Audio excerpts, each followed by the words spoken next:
अमावस्या की कथा। सोमवती अमावस्या की कथा के अनुसार एक गरीब ब्राह्मण परिवार था। उस परिवार में पति पत्नी एवं उनकी एक पुत्री थी। उनकी पुत्री समय के गुजरने के साथ साथ धीरे धीरे बड़ी होने लगी। उस पुत्री में बढ़ती उम्र के साथ सभी सद्गुणों का विकास हो रहा था।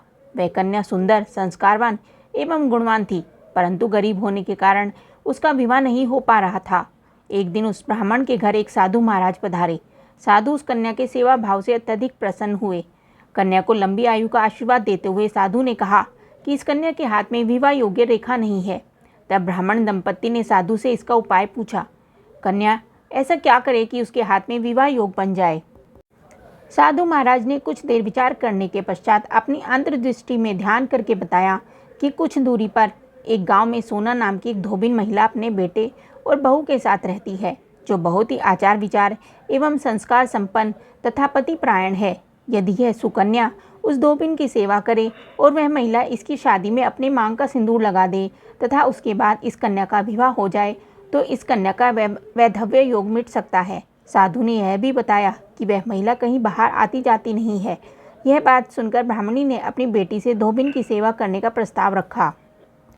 अगले दिन से ही कन्या प्रातःकाल ही उठकर सोना धोबिन के घर जाकर साफ सफाई एवं अन्य सारे काम करके अपने घर वापस आने लगी।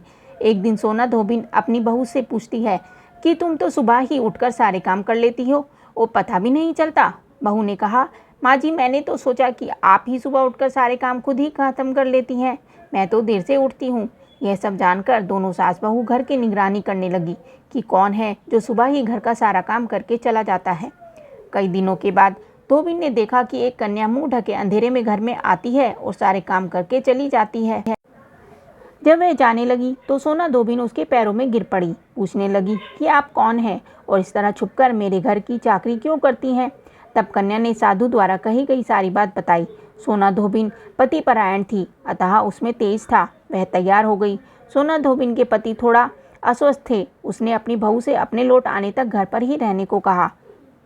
सोना धोबिन ने जैसे ही अपने मांग का सिंदूर उस कन्या की मांग में लगाया, सोना धोबिन का पति मर गया।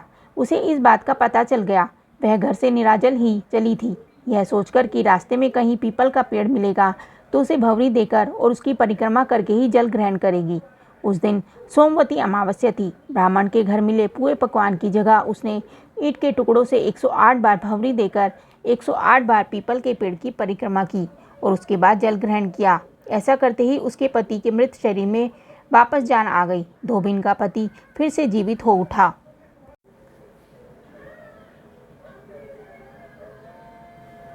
ये कथा आपको कैसी लगी हमें कमेंट करके ज़रूर बताएं। धन्यवाद।